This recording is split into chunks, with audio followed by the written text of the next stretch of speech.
Nick Blackburn, a 5-2 mark so far this year with a 3.31 ERA. The strikeout number is a little bit lower than you might expect from him, but ultimately he is getting the job done. As Zach Duke takes the hill, he has also been the most impressive pitcher on the Pirates side of things. So we have ourselves a nice matchup at the Metrodome. 7-4 with a 3.10 ERA on the season, as Zach Duke gets the call for Pittsburgh. Actually, once he settles in, you'll see him go the other way better.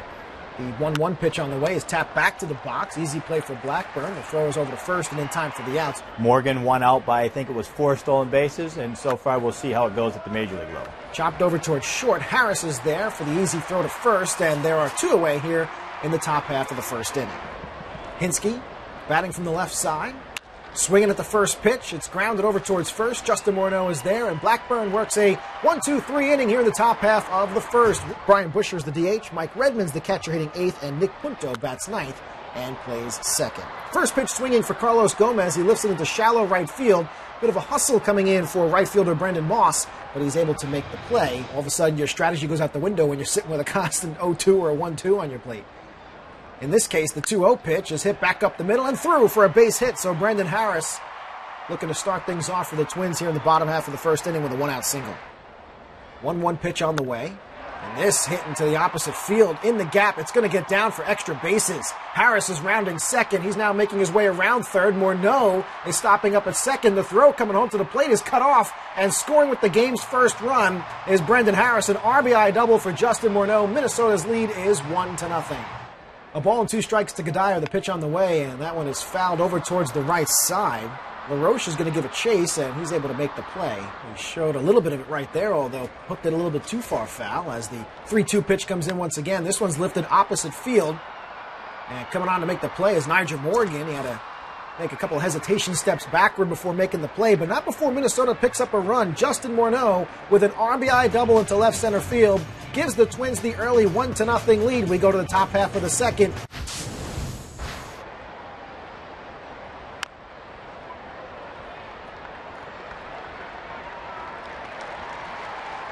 He's going to get the opportunity to sink or swim with the Pirates.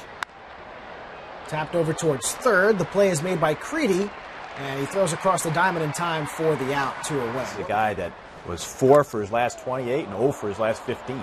Broken bat into shallow right field, and that one's going to get down in front of Michael Gadier. Coming over from center is Carlos Gomez to make the play, but cruising into second with a stand-up double is Brandon Moss. The offensive production that they've gotten under the 2 catchers, both Jaramillo and Diaz, while Ryan Doumann's out. Grounder over towards first. Morneau's going to take it himself and pick up the 3rd out of the innings. Earlier this year, he's had 2 back surgeries here in the last couple of years. Creedy lifts one off the end of the bat into shallow right field, going back to make the plays. Ramon Vasquez from the second base position. So that's an above-average defense, and that's how they've built their teams over the years in the Metrodome. Tap back towards the box, fielded by Duke. He's going to spin and throw to first in time for the out. So quickly 2 away here in the bottom half of the second inning. You know, the Metrodome will be missed. I think ultimately fans, players, everybody want to get outdoors. You know, I mean, even though it'll be cold in Minnesota, playing inside a dome, a little tough at times. This one's lined over towards second and out. They do not take a lot of walks. They're one of the teams that have last or second to last in on-base percentage and walks. And a nice running grab out in left field. The play made by Jason Kubel. It looks like he's been out there quite a bit this year and made a nice run down. Looked like he was going to be fouled. I don't know what you think on that one. I agree with you. I think a step or 2 to the left side of the foul line, but either way, it's nice. Even more impressive for Kubel in that sense. We were talking about Morgan and McCutchen the entire time of that Pirate outfield. Not feeling the love, is he? He wasn't. This is a single into center field out in front of Gomez, so Jack Wilson is aboard here with a 1-out single. 1996 through recent picks. You'll see. We'll highlight that after this play. Tapped up the middle, and the speed of McCutchen is just going to beat out that play. Twins fan base has experienced a lot of success recently. Tap back up to the box. Blackburn over to second for 1. The throw to first, just in time to get the speedy Nyjer Morgan. And the Pirates are down here in the third. Torrey Hunters and the Johan Santanas and more. Ultimately, it's a nice diving play made up the middle by Wilson. And he had different ideas of what to perhaps try to do to make that play, but it just didn't work out. And 4 managers during the same time period. Wow. Runners going. There will be no throw as Punto is in there easily. 3 balls and a strike to Gomez. And that's just low for a ball, so the walk now sets up first and second. Pittsburgh is one of those teams, even in 2007, they could have gotten an impact player, Matt Wieters, and they chose a different route. Ground ball is going to go into the hole and through for a base hit. Nick Punto stops up at third, in fact, slides into third. Not aware of where the ball went at the time, but the base is loaded for the Minnesota Twins. A little bit off the plate. Another off-speed pitch bounced over towards second. Vasquez to second for one. Back to first in a double play. A run will come in. The 3-1. And that's hit over towards short. Fielded by Wilson. Strong throw to first, and that's just going to get the hustling Michael Cuddyer down over at first base. Pounding the strike zone, like you said, Vinny, and that has been the recipe so far. Grounder to second. Easy play for Punto, who throws to first in time for the out. Casey Blake, A.J. Przynski, David Ortiz, Jock Jones. Quite a resume. Another tapper over to second that Punto is able to make the play, so Adam LaRoche is down for the second out of the inning. And then stocking it later on in the draft, going with some other guys as an option to be able to stack that farm system, and it seemingly worked out. As LaRoche taps it over to first, Morneau there to make the play for yet another unassisted play over at first. It will be Jason Kubel, Joe Crede, and Brian Busher to lead things off here for the Twins in the bottom half of the fourth inning of play against Zach Duke. First pitch swinging, grounder over towards first. Nice backhanded play by LaRoche, who's there to step on the bag for out number one. If you have a GM and you want to hand over young players, he's a guy that develops players at the major league level. Crede lifts one into deep center field. McCutchen goes back just shy of the wall and able to make the running grab for out number two. If they had gotten anywhere near the production out of those trades, boy, you'd hate to see where they'd be right now. Fly ball center field once again. McCutchen a couple of steps to his left, able to make the play for the third and final out of the inning. So a 1-2-3 frame for Zach Duke. We go to the top half of the fifth inning of play with the Twins leading by a score of 2-0. This is MLB.TV. He's really done a nice job being aggressive in the zone.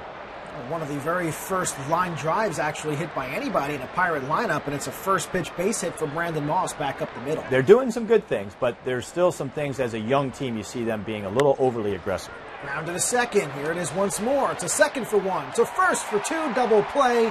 And another ground ball helps out Nick Blackburn. 2 away here in the top of the fifth. The 2-1 pitch on the way. And Vasquez lifts it straight up in the air back behind second base. Calling everyone off is Punto. He's there and reels it in. It's going to be a big change for Twins fans. I mean, you're used to knowing that you're going to be playing a ball game. Now it's going to be up in the air when you have a bad weather day. First pitch swinging once again, and Andrew McCutchen really able to grab that Mike Redmond fly ball out in right center field for out number one. And it can unnerve you if you're a visiting team, if you're not used to it. So, yeah, that is a huge advantage as well. Out in front, lifted down the left field line, giving a long run is Nyjer Morgan, almost able to make the play, but it gets out behind his glove. Moving over towards second is Punto. He's going to turn the corner, make his way to third, diving head first, and the throw is not in time, so a triple for Nick Punto on that play on one heck of an attempt by Nyjer Morgan. The way he reacted, that he was going to be a fly ball out, and Morgan looked like he was playing more in left center, had to go a long way, couldn't come up with it, made a nice effort here, and he had a little trouble as he went back to get it. Worked the count so far to 2-2. Grounded over towards third, having to get back to the bag is Punto. The throw to first in time for the out. A nice defensive play by Andy LaRoche, 2 away in the innings. And the second run was driven in as well, too. This one hit hard into right center field, coming on as McCutchen. And boy, anything hit out there is going to be swallowed up by Andrew McCutchen. He could play center field. He's a guy that they were had told their fans they were going to build around. Fly ball center field. Gomez goes way back, just shy of the 408 sign on the center field wall. I was critical of it, and I still am. I thought the GM, Neil Huntington, did a nice job at trying to explain it to his fans. You see some of the numbers of what Nate McLouth was able to accomplish while with Pittsburgh, and power was certainly a big part of it. Ground ball from Nyjer Morgan over to third, and Joe Crede is there to make the play. So quickly, 1-2-3, the Pirates go down here in the sixth. Each of us, I guess, are far enough removed from school to remember that it's not in session. Ground ball over to second. The throw to first is there in time, so Morneau is retired for the first out of it for the Pirates so far. 2-0 pitch to Cuddyer is driven into deep left center field. Andrew McCutchen gives a chase. He looks up towards the wall, and it's gone! A solo blast for Michael Cuddyer, and the Twins have taken a 3-0 lead here in the bottom of the sixth. Obviously, Cuddyer took advantage of that mistake, drove it over the center field fence. Kubel goes down the left field line, giving chases Morgan, but this is going to one-hop into the stands, and it is a ground rule double with 1 away here in the sixth. The 1-2 pitch. That's lifted into left field. Well, this time it appears as if the positioning was perfect for the Pirates as Andrew McCutchen moves a couple of shades to his right, makes the play, tagging and heading over to third with a late throw will be Kubel. Prototypical left fielder defensively, but he would play right field at the Metrodome. For the most part, that's been an area that they need to improve. Lifted into left field. Morgan coming on in. McCutchen calls him off in there to make the play for the final out of the inning. For Nick Blackburn, this right here is pitch number 71, and it's lifted into left field. Kubel goes back just shy of the track up against the wall to make the play for the first out of the inning.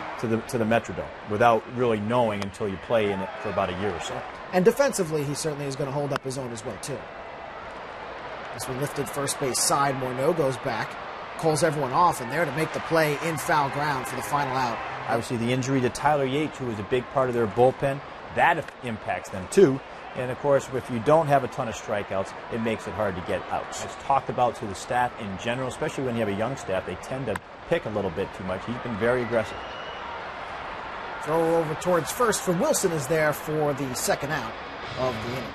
Gets his bumps and bruises and is ready to go and becomes one of the premier hitters in all of baseball. Single into center field for Brendan Harris. And they passed on him as the number 3 pick in the draft that year. Chopped over towards short. Wilson is there. He's going to make the throw to first to get Morneau for the final out. Looking for that extra edge to win your fantasy league? Well, if you're going to do it, catch the MLB.com Fantasy 411 weekdays on iTunes. Exclusive blog as well on fantasy411.mlblogs.com. And a big part of that is just being aggressive in the strike zone. Swing and a miss, strike 3, so Blackburn able to get his second strikeout of the game. We ended up making often the better of that trade. Chopper to short. He's going to go the short way, that is, for the out. Harris to Punto for the final out of the inning. Look at their 3-4 batters in the lineup. Fly ball to left center field. Morgan, I don't know if he he lost can see it. it. He can't see it. Morgan can't see it. It's going to bounce back behind his head. Kadire, who appears to be hustling all the way, is going to slide into third base. And that'll be a leadoff triple. So once again, the ceiling at the Metrodome comes back to hurt the Pirates' defense. Nyjer Morgan, Jim, never had a view of that. You know, we saw that earlier in the series. I think McCutchen was the one who misplayed it.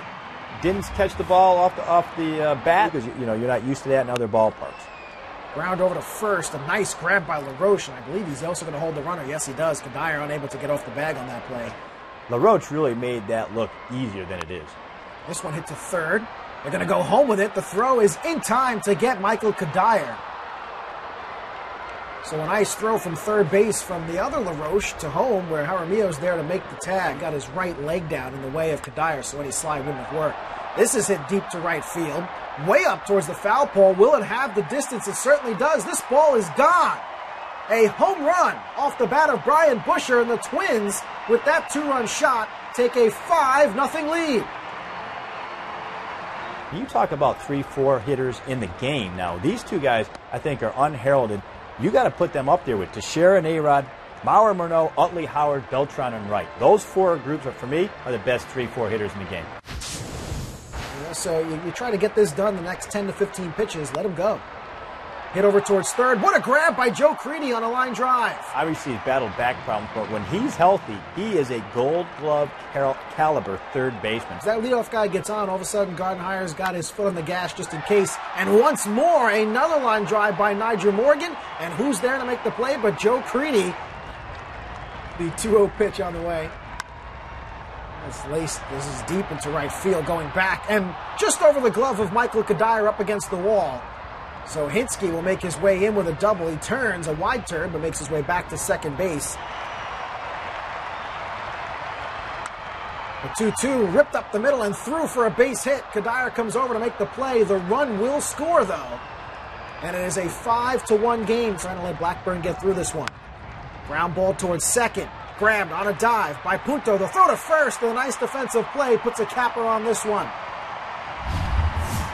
Nick Blackburn, a complete game victory for the Minnesota Twins, a 5-1 win for Minnesota. A game that saw a home run by Michael Kadire, an RBI by that man Justin Morneau, and a brilliantly pitched game by Nick Blackburn en route to a 5-1 victory.